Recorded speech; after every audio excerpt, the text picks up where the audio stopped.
Hallo julle en baie welkom. Vandag gaan ons eksamenvoorbereiding sommer 'n fees maak. Ja, ons praat oor soliede materiale. En om te sien wat jy alles al weet, het ek 'n superprettige vasvraag vir jou. Is jy reg hiervoor? Nou ja, dis die groot vraag, né?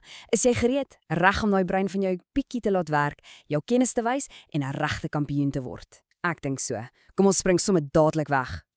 Reg so. Deel 1. Hier gaan ons so 'n bietjie speurder speel en uitvind waar materiale vandaan kom. Kom hulle sommer net so uit die natuur uit of het mense hulle gemaak? Kom ons kyk wat jy weet. Hier's jou eerste vraag. Wat presies is onverwerkte materiale? Dink 'n bietjie daaroor. As jy natuurlike materiale gedink het, is jy 100% reg. Dis presies dit. Dis daai goed wat ons sommer net so in die natuur optel, jy weet, soos die sand tussen jou tone by die see of daai modderige klei langs 'n rivier. Fantasties. OK, volgende vraag. Nou, as onverwerkte materiale reguit uit die natuur kom, wat dink jy is verwerkte materiale dan? Jep, jy het dit. Dis die materiale wat mense gemaak het. Ons vat daai natuurlike goed en, wel, ons verander dit 'n bietjie of meng dit saam om iets heeltemal nuuts te maak. Sjoe, jy is vuurwarm. OK, kom ons kyk na 'n voorbeeld. Leer, dis mos 'n verwerkte materiaal. Maar van watter onverwerkte materiaal kom dit oorspronklik? Waar begin dit? Van dierevelle, natuurlik. Buik gedoen. Ja, die velle van diere word geneem en deur 'n hele proses gesit om daai sterk, duursame leer te maak wat ons vir goed soos skoene en gordels gebruik.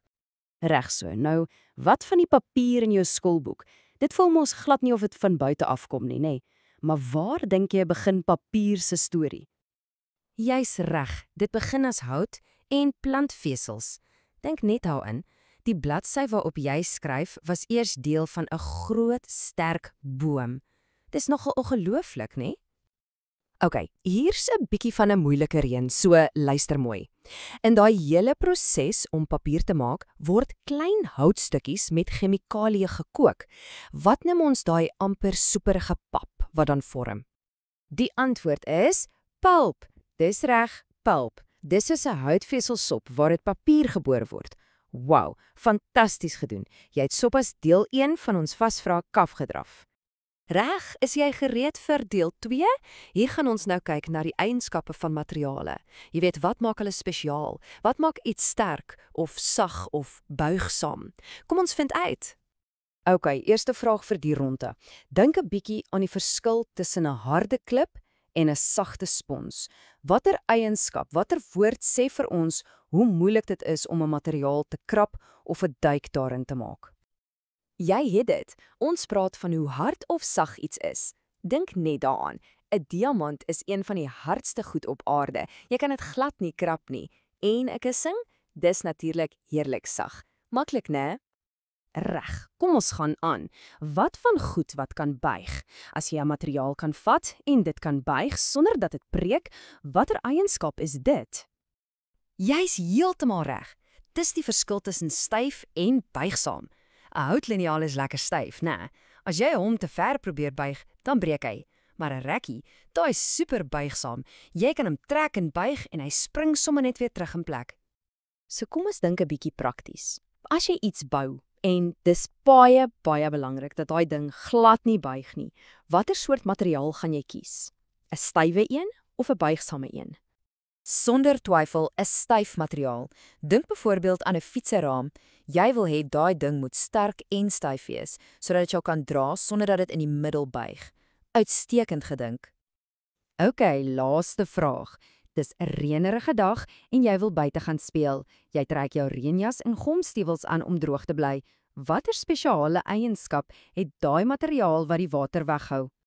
Waterdig, ja, baie mooi. Jou reënjas en jou gomstewels is spesiaal gemaak van waterdigte materiaal om seker te maak jy bly lekker droog al spring jy in die plasse. Julle is absoluut briljant. Wow, kom ons dink net gou vinnig terug aan alles wat jy nou vasgesteek het.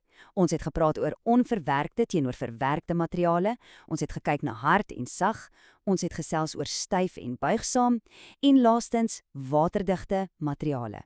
Sien jy, jy's 'n regte kenner. En net so is jy klaar. Fantasties gedoen, slimkop. Jy het deur al hierdie vrae gewerk en gewys wat in daai brein van jou aangaan. Jy kan regtig trots wees op jouself.